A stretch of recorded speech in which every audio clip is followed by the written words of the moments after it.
di channel Roda Kemudi. Kali ini saya akan menceritakan sedikit tentang pengalaman saya mengendarai kendaraan pribadi saya yang sudah hampir 3 tahun saya gunakan. Kendaraan ini adalah di All New Chevrolet Trax tipe LTZ tahun 2017.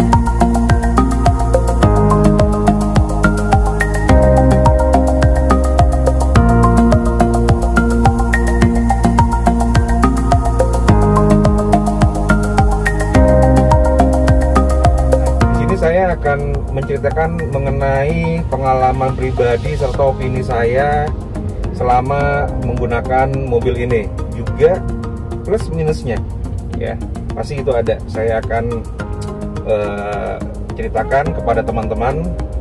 Mungkin teman-teman ada yang rencana ingin mengganti kendaraannya, mobil, atau mau membeli tambah lagi mobil. Ya, mungkin dari cerita saya ini bisa menjadi pertimbangan, atau mungkin ya karena kan tak kenal maka tak sayang, makanya saya ingin sedikit menceritakan dan berbagi pengalaman saya dengan teman-teman mengenai kendaraan yang saya gunakan ini. Ya, jadi selama hampir 3 tahun ini saya menggunakan mobil ini, saya puas dengan banyak hal ya, mulai dari performance-nya, mulai dari juga suspensinya, bantingan, kekedapan suaranya juga. Bahkan ini saya juga bicara juga nggak terlalu keras sebenarnya ya, tapi udara di luar itu memang sangat sedikit masuk ke dalam kabin. Memang saat ini kecepatan saya itu hanya di kurang dari 40 km per jam. Memang ini bukan yang terbaik banget ya untuk tingkat dari noise-nya, tapi untuk di kelasnya memang si Chevrolet Trax ini bisa dibilang dia lebih unggul untuk di kelasnya. Siapa sih kompetitor terkuatnya untuk si Trax ini? Ya, yaitu Honda HR-V tipe E CVT. Nah, jadi balik lagi mengenai pengalaman saya dengan kendaraan Trax ini. Ya, mobil ini sangat kompak sekali memang. Namanya ini kan compact SUV, bisa dibilang ini small SUV. Untuk di dalam perkotaan, untuk dibawa keluar kota juga ini memang sangat proper sekali. Saya no issue ya untuk kendaraan ini sampai saat ini. Kalau kita bicara dari kelebihan si Trax ini, bisa dibilang mobil ini tuh smart ya. Kenapa dibilang smart? Ya, kalau kita bicara lagi nih, bicara dengan kompetitornya itu Honda HR-V yang tipe CVT. Kenapa dibilang smart? Karena dia sudah memiliki sunroof elektrik ya, dimana sunroof elektrik ini juga bisa buka secara tilt maupun sliding. Ya, memang sunroofnya tidak besar sekali untuk pembukaannya, namun cukuplah untuk badan saya bisa keluar dari sunroof ini. Lalu juga audionya itu Mylink. Nah, Mylink itu apa? Dia sudah terkoneksi dengan Apple CarPlay maupun Android Auto.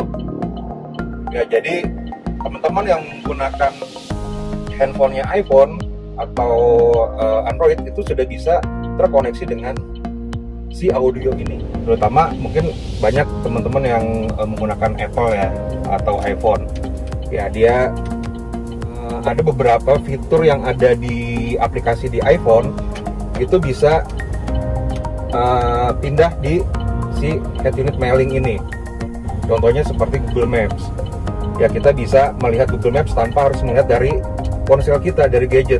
Bisa langsung melihat ke layar di audionya. Lalu apalagi sih dia kelebihan dari si Trax ini? Selain dari itu adalah airbag. Ya, airbagnya itu ada 6 titik. 2 di depan, 2 juga di samping di bagian jok kursi depan. Lalu juga ada di curtain airbag di pilar B di kanan kirinya. Jadi untuk di kelasnya itu memang untuk safety di airbag saja dia sudah yang terbaik di kelasnya. Makanya waktu pas saya membeli mobil ini juga saya melihat referensi gitu kan. Memang agak sedikit ada kekhawatiran dari brandnya, tapi ya, saya coba lihat lagi sesuai kebutuhan saya atau tidak. Akhirnya setelah saya pelajari, setelah saya juga test drive kendaraannya, oh memang layak untuk saya miliki gitu. Kapasitas mesin dia sudah dilengkapi dengan turbo. Nah, makanya menghasilkan tenaga 140 horsepower dan 200 Nm di torsinya. Wah, ini sih saya udah ngelihat di atas kertas aja nih kayaknya udah oke banget nih. Makanya begitu saya test drive, bener ternyata. Nah, untuk safety-nya, kalau kita bicara yang pasif, dia sudah dilengkapi tadi saya bilang airbag 6 titik.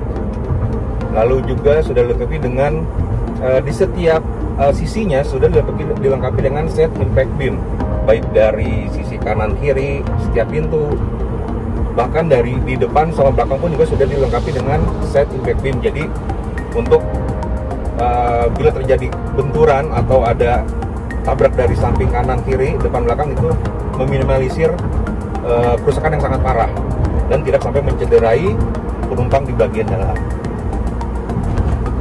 Lalu juga kalau kita bicara safety pasifnya juga ini dilengkapi dengan headrest yang bisa kita setel maju mundur. Memang sih selain fungsinya adalah biar kita bisa pas gitu kan posisi kepala kita, tapi ini juga fungsinya adalah saat terjadi benturan pas dari belakang, leher kita tidak cedera karena dengan penyetelan headrest yang bisa diatur ini, dia lebih fleksibel, bisa mengikuti dari benturan itu. Jadi leher kita tersangga dengan baik, jadi mengurangi cedera lebih fatal. Mungkin ada cedera tapi tidak sefatal kalau tidak yang headrest seperti ini. Untuk kemunisirnya juga ini sangat enteng karena sudah dilengkapi dengan fitur electric power steering ya, jadi memang feedbacknya juga terasa sangat baik. Lalu juga crumble zone sudah dilengkapi di kendaraan ini juga, anti-roll body protection juga sudah, seperti itu teman-teman. Nah, kalau kita bicara aktif safety-nya, mobil ini juga sudah dilengkapi pasti dengan ABS, EBD dan Panic Brake Assist atau PBA. Lalu juga untuk Hill Start Assist HSA sudah dilengkapi juga. Bahkan yang tidak ada di kompetitornya yaitu adalah Hill Descent Control. Nah, Hill Descent Control itu biasanya tuh dimiliki oleh mobil-mobil yang kelas SUV medium SUV ke atas ya. Tapi ini sudah dilengkapi dengan Hill Descent Control, di mana saat mobil ini melaju di turunan yang sangat curam, kita gunakan si Hill Descent Control ini, maka mobil tidak tergelincir. Karena apa? Karena dia sudah otomatis ngerem dan ngegas sendiri. Kalau kita bicara kekurangan dari mobil ini, pasti ada. Aduh, apa nih? Oke. Nah, kekurangannya itu yang pertama adalah kalau bagi saya itu sebenarnya sih ini masih pro dan kontra ya. Kalau kita bicara ban, ya kalau bagi saya nih bannya memang mahal ya. Kalau untuk kita misalnya untuk beli lagi pengganti yang permajaan yang baru, ini ban memang sangat mahal. Dan kontur materialnya pun itu sangat soft sekali. Ya, harga ban ini satu bijinya itu sekitar 4 jutaan. Ya, makanya harus hati-hati banget ini makanya di jalanan. Juga jangan sampai kena ke trotoar. Karena dia memang sangat soft kompon sekali. Kenapa? Karena ini kan mobil perakitannya global di Korea Selatan. Jadi dia pikir kan mobil kan akan dikirim ke semua negara dengan kondisi jalanan yang sesuai juga dengan apa yang mereka sudah tes gitu kan. Ya, untuk Indonesia memang ada beberapa jalanan yang memang yang mulus sekali, jalannya bagus. Tapi ada beberapa jalannya memang rusak, makanya atau aspalnya kurang bagus. Makanya di ban saya ini, mobil saya ini sudah ada yang gompel-gompel ya di karet-karet ban itu. Selain ban, oh ya, aki saya sudah ganti 2 kali. Ya memang akinya, karena ini kan mobil banyak elektriknya ya. Bagasi aja walaupun belum electric sliding door, belum electric power back door, tapi kan dia juga menggunakan elektrik untuk membukanya, si tombolnya itu. Ya, jadi memang ini bahkan ya kalau kita mematikan kendaraan ini, kita nyalain radio itu dia masih bisa nyala sampai 1 jam ke depan. Makanya kalau misalnya kalian pasang aksesoris apalah itu yang ke elektrikalnya itu pastikan mati sebelum kalian sudah turun dari kendaraan. Pasti posisinya off semua karena memakan akinya ini sangat kencang juga. Ya. Jadi saya udah 2 kali ganti aki. Memang yang pertama masih waranti, yang kedua ya beli sendiri gitu ya. Lalu ya bengkel resmi. Bengkel resminya sih memang masih ada ya. Untuk di kota-kota besar seperti Jakarta, Bandung, Surabaya, Medan, Bali itu masih ada bengkel-bengkel resminya. Walaupun memang sudah ada beberapa yang ganti baju ke merek lain. Karena di tahun 2020 ini, di kuartal pertama, General Motors Indonesia itu menghentikan penjualannya untuk kendaraan Chevrolet. Ya memang General Motors Indonesia hanya Chevrolet yang dijual. Dia menghentikan penjualannya. Jadi sudah tidak ada lagi unit barunya untuk Chevrolet, baik itu Trax, Trailblazer, Spark, Colorado, Captiva, itu sudah tidak ada lagi. Makanya saya kenapa cerita di sini, mungkin teman-teman ada yang dulu ada kepikiran mau meminang Trax, tapi akhirnya wah bener kan tutup. Sebenarnya bukannya tutup, karena divisi atau departemen after sales itu masih ada, masih support untuk spare parts dan service. Memang untuk beberapa parts yang sifatnya slow moving itu memang inden ya kalau kita mau melakukan pemesanan. Tapi kalau yang slow moving, yang fast moving seperti service untuk parts yang memang penggantiannya rutin itu ready ya, itu ada. Nah, bengkel-bengkelnya memang ya tidak sebanyak brand Jepang ya seperti Toyota maupun Honda. Makanya itulah kekurangan dari si Chevrolet ini. Bengkel-bengkelnya itu memang terbatas seperti itu ya. Tapi jangan khawatir kalau teman-teman tinggal di kota-kota besar. Lalu konsumsi bahan bakar, ya ini sih juga plus minus juga ya. Kalau konsumsi bahan bakar bagi saya sih ini so-so ya. Saya di dalam kota itu dengan kecepatan rata-rata di 17-20 km per jam, itu rata-rata bahan bakar konsumsi itu di 109-110. Tapi saya jarang banget dapat 110 ya. Pernah sesekali, tapi kalau 19 ya ini kurang lebih di 19. Nah, tapi kalau untuk keluar kota, wah dia lumayan ini ya, irit.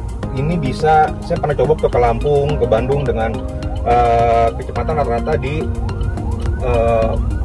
80 km per jam, itu sekitar 116, 118 ya. Saya pernah coba seperti itu.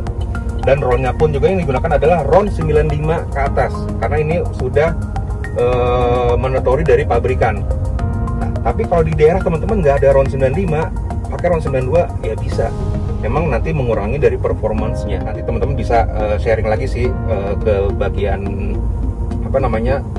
after sales-nya Chevrolet. Masih mungkin kasih excuse kali ya, karena kan memang di tempat kalian tidak ada BBM yang RON-nya itu di atas 95. Tapi saya ini menggunakan RON 95. Saya menggunakan Shell V-Power. Ya memang itu udah cukup untuk kendaraan yang saya gunakan ini. Ya, jadi itulah yang saya rasakan, yang saya gunakan sudah hampir 3 tahun ini dengan si Trax ini. Bagi saya masih belum terlalu no issue lah kalau bahasa ininya ya, bahasa kerennya gitu. Saya masih menikmati, masih enjoy. Memang posisi yang paling menyenangkan di kendaraan ini adalah ya di balik kemudi ini, karena sangat fun to drive sekali. Ya, banyak tombol-tombol di setir, ada cruise control, ada voice command ya untuk audio systemnya. Bahkan kalau kita mau melakukan panggilan telepon, tinggal panggil aja si Hey Siri, atau kalau nggak kita menggunakan voice command, itu langsung sudah bisa dioperasikan. Ya seperti itu teman-teman. Lalu juga nanti saya akan kasih lihat juga mengenai apa aja yang ada di cluster meternya, di dashboardnya.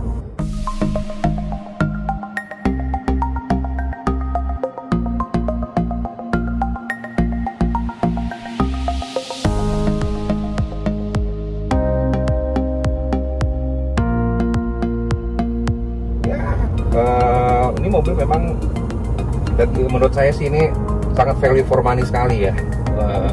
Untuk sampai saat ini juga ya mungkin masih value for money. Walaupun dia sudah masuk tahun ketiga, tapi ini mobil masih oke lah. Kalau teman-teman misalnya mau meminangnya atau lagi mau cari-cari, ini mungkin bisa jadi pertimbangan salah satunya ya, kalau mau yang SUV tapi nggak besar banget, yang compact, muat buat berlima, ya berempat juga. Kalau badannya seperti saya ini masih oke juga, ya mobil nggak terlalu turun banget gitu.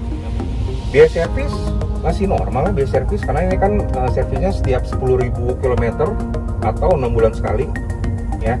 Jadi kalau biaya servis yang saya sudah keluarkan setiap servis itu, kalau kita ganti oli aja itu sekitar 900 ribuan sampai 1.100.000. Tapi kalau kita mau bersihin gasket semua segala macam itu bisa sekitar 1.2-1.3. Baiklah teman-teman, itulah review singkat dari saya mengenai di All New Chevrolet Trax tahun 2017 tipe LTZ milik saya ini. Jadi hampir 3 tahun saya menggunakan atau memakai kendaraan ini, saya sangat puas sekali teman-teman. Jadi buat teman-teman yang ada rencana untuk menambah kendaraan atau mau membeli menukar kendaraannya dengan Chevrolet Trax, ya ini sih masih worth it ya untuk jadi satu pilihan buat teman-teman. Tadi juga saya udah bicarakan mengenai plus minusnya ya, lalu juga apa aja fitur yang memang sudah dilengkapi di kendaraan ini. Jadi begitu saja video ini. Jangan lupa teman-teman untuk di komen, like, share, dan jangan lupa di subscribe karena subscribe itu gratis ya teman-teman. Ya, terima kasih sudah menonton dan sampai jumpa di video berikutnya.